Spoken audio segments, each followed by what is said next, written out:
We have Representative Laura Terech with us. She is an American politician, teacher, community organizer, and a Democratic member of the Arizona House of Representatives elected to represent District 4 in 2022.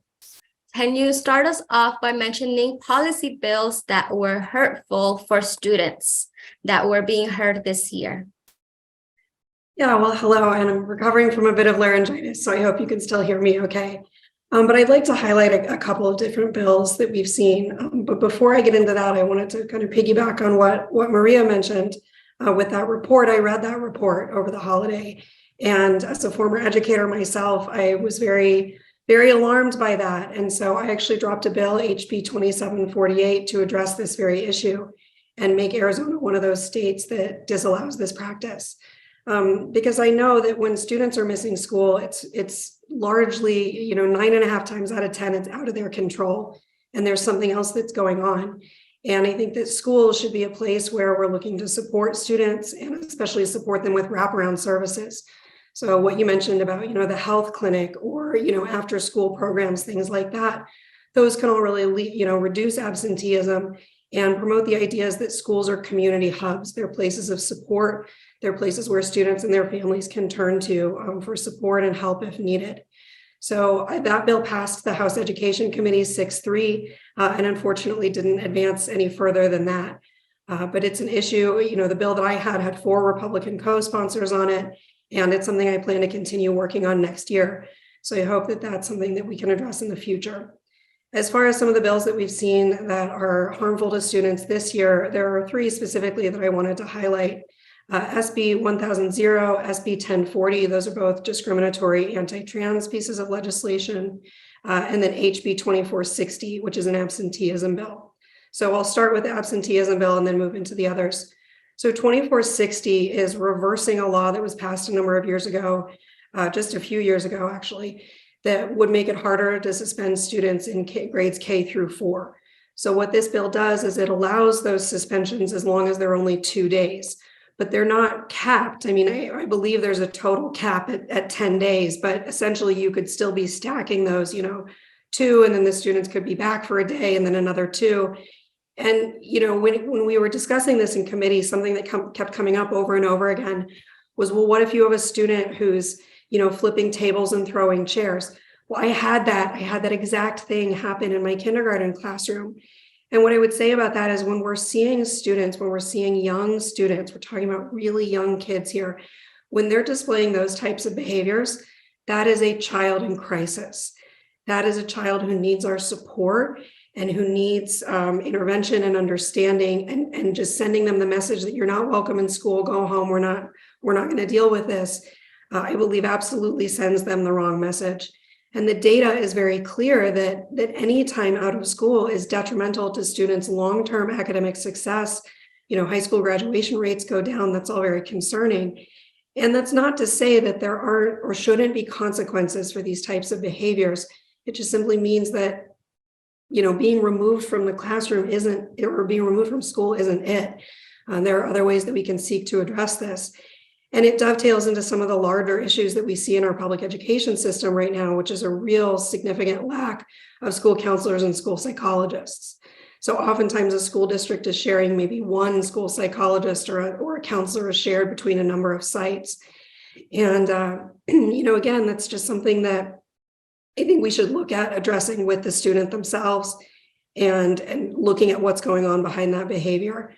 Because with the student in my classroom, when I had that happen, it was scary, it was frightening. We had to evacuate the room. That does disrupt other children's learning. But I knew what was going on with that child at home, and there were some really significant things happening. And I wanted school to be a place of safety and support for that child. So that bill is currently making its way through the Senate. It had broad bipartisan support on both the House side and the Senate side as well. So we'll see what happens there.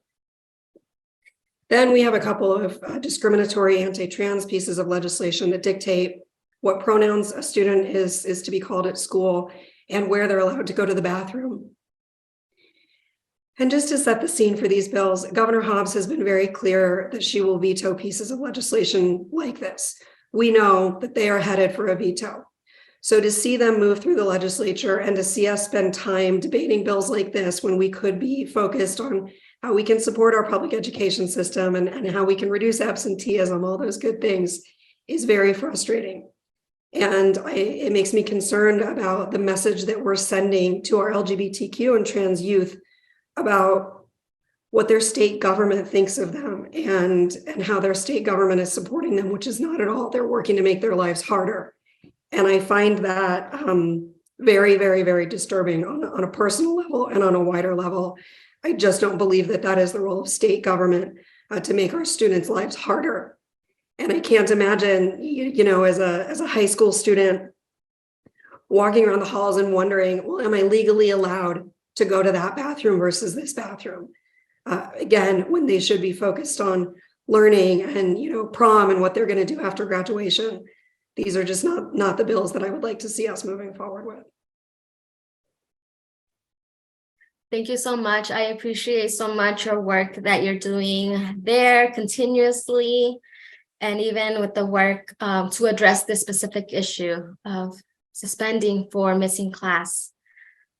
Because we have the audience here and we know you're very busy, we don't want to take too much of your time, but we do have just 2 questions, and then we want to wrap it up with what's the best way to reach you. We might have some people that are in your district or might have questions, and so we're going to end with that. But first, I want you to inspire us, give us a little bit of that taste. What made you run for office? What made you become a representative? Well, two things. So I was teaching kindergarten. I had all my kindergartners in front of me, and I heard this crack from above, and I looked up at my ceiling, and I just thought, oh my gosh, that's coming down. And sure enough, it was. So part of my classroom ceiling collapsed over my kindergartners as I was teaching. And thankfully, I was able to jump up and shield them, so I was the only one injured. But this is the state of education in Arizona. And I thought, if we're not even able to keep our buildings up around our kids, what else are we not doing for our students? And then the second thing, shortly thereafter, Arizona stopped funding full-day kindergarten. And I remember there was a lawmaker at the time who came out with a comment, and he said, well, it's okay because kindergarten is just babysitting anyway. And I reached out to that gentleman and I said, I'd really love for you to come to our classroom so that you can see what it is that we do and see how important kindergarten is for the foundational success of our students long-term. And of course, I never heard back from that gentleman, but I thought to myself, okay, if you're not going to come to my house and take care of my students, then I'm going to go to your house and change the laws. So that's what I decided to do. And I ran for office in 2022 and won. And I'm very excited about the work that we're doing down there. Please reach out to me, whether you're in my district or not. I would love to hear from you. You can reach me at lterech@azledge.gov. And that information can also be found on the Arizona State Legislature homepage. And thank you very much for having me today. Yes, thank you so much for your time again. I appreciate that so much.